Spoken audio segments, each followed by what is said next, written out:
The broad category of moral conduct has been codified throughout the history of Buddhism, beginning in the Buddha's time, into 5 precepts for conduct.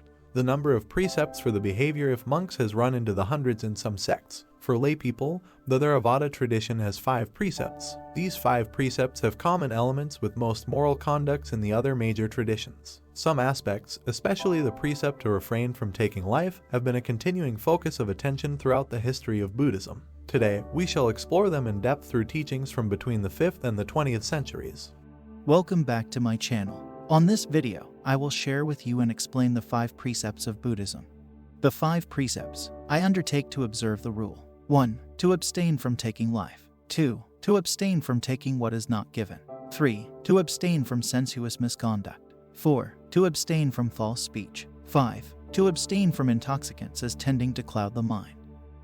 Abstain from taking life. In the 5 precepts, taking life means to murder anything that lives. It refers to the striking and killing of living beings. Taking life is the will to kill anything that one perceives as having life, to act so as to terminate the life force in it, insofar as the will finds expression in bodily action or in speech. With regard to animals, it is worse to kill large ones than small, because a more extensive effort is involved. Even where the effort is the same, the difference in substance must be considered. In the case of humans, the killing is the more blameworthy the more virtuous they are. Apart from that, the extent of the offense is proportionate to the intensity of the wish to kill. 5 factors are involved: a living being, the perception of a living being, a thought of murder, the action of carrying it out, and death as a result of it. And 6 are the ways in which the offense may be carried out: with one's own hand, by instigation, by missiles, by slow poisoning, by sorcery, by psychic power.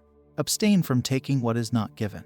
To take what is not given means the appropriation of what is not given. It refers to the removing of someone else's property, to the stealing of it, to theft. What is not given means that which belongs to someone else. Taking what is not given is then the will to steal anything that one perceives as belonging to someone else, and to act so as to appropriate it.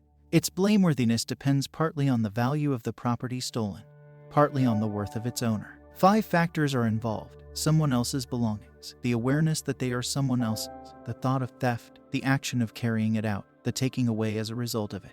This sin, too, may be carried out in 6 ways. One may also distinguish unlawful acquisition by way of theft, robbery, underhand dealings, stratagems, and the casting of lots.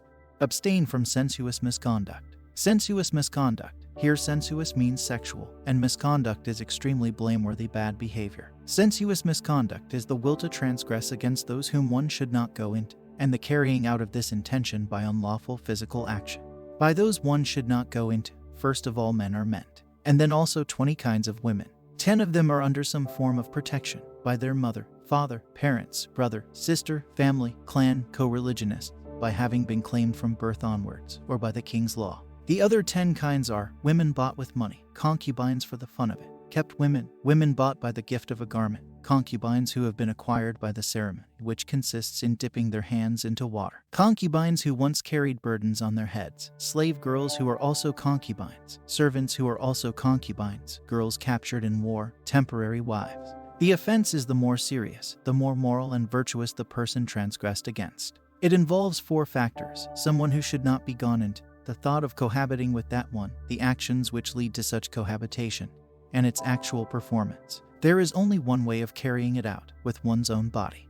Abstain from false speech. False speech is the will to deceive others by words or deeds. One can also explain: false means something which is not real, not true. Speech is the intimation that that is real or true. False speech is then the volition which leads to the deliberate intimation to someone else that something is so when it is not so. The seriousness of the offense depends on the circumstances. If a householder, unwilling to give something, says that he has not got it, that is a small offense, but to represent something one has seen with one's own eyes as other than one has seen it, that is a serious offense. If a mendicant has on his rounds got very little oil or butter, and if he then exclaims, "What a magnificent river flows along here, my friends," that is only a rather stale joke, and the offense is small. Abstain from intoxicants as tending to cloud the mind. The last of the 5 precepts is to refrain from taking intoxicants that cloud the mind and cause heedlessness. This means drugs and alcohol. This precept is a traditional way of detoxifying our bodies and minds, and it can be challenging at events where alcohol is considered a means of socialization and relaxation. However, with commitment, these situations often prove to be less awkward than we had feared. The benefits of keeping the vow turn out to be even more fruitful than we had hoped. Thanks for watching. I hope you've learned something from this video and enlightens you on the 5 precepts of Buddhism. Please don't forget to like, share, and subscribe for more educational videos.